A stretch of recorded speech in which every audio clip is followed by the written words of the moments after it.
ગૌરવ એટલા માટે છે કે ગુજરાતના સ્થાપનાના આંદોલન મા ગુજરાત આંદોલનનું નેતૃત્વ પણ ગુજરાતના શ્રમજીવી આગેવાનો એટલે કે ઇન્દુ ચાચા, સુમોદભાઈ, સનતભાઈ એ બધાએ સંભાળ્યું હતું અને એના પરિણામે આજે આ ગુજરાત છે અને એ ગૌરવ પણ શ્રમજીવી જગતનું છે. એટલે હંમેશા આપણે ગુજરાતનો સ્થાપના દિવસ અને આંતરરાષ્ટ્રીય શ્રમજીવી દિવસ આપણે ઉજવીએ છીએ. આજનો આ વખતનો પર્વ મહત્વનો એટલે છે કે આગામી 24 તારીખે દેશનું ભવિષ્ય પણ નક્કી થનાર છે. આપણી જિંદગીમાં શું થશે, મહેનત કરનારા માણસોનું શું થશે, મોંઘવારી ઘટશે કે વધશે, બેરોજગારીની દશા શું થશે, મજદૂરોના લઘુત્તમ વેતનનું શું થશે, નાના ધંધા કરનારાનું શું થશે, તેનો નિર્ણય પણ આ 2024 ની ચૂંટણીમાં થનાર છે. 7મી તારીખે મતદાન કરનાર છો. દેશભરના શ્રમજીવીઓ શપથ લઈને બેઠા છે કે આ વખતે કોઈ નવું પરિવર્તન અમારે લાવવું છે.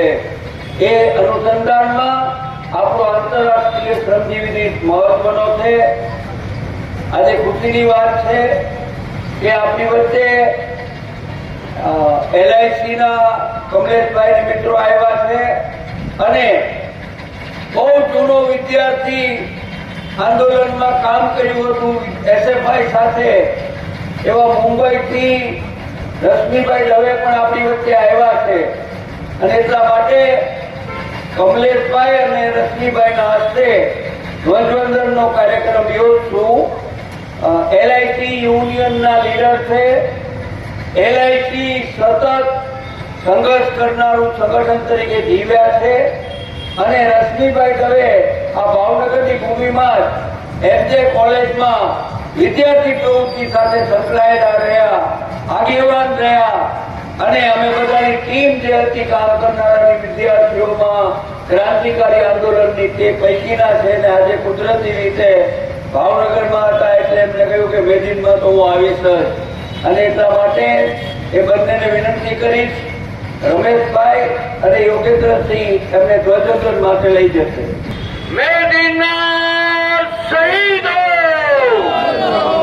મેદીના શહીદો, ગુજરાતના સ્થાપના દિનના શહીદો, મેદીના શહીદો, દુનિયા કે શ્રમજીવીઓ, દુનિયા કે ફૂલમાળા ચડાવીને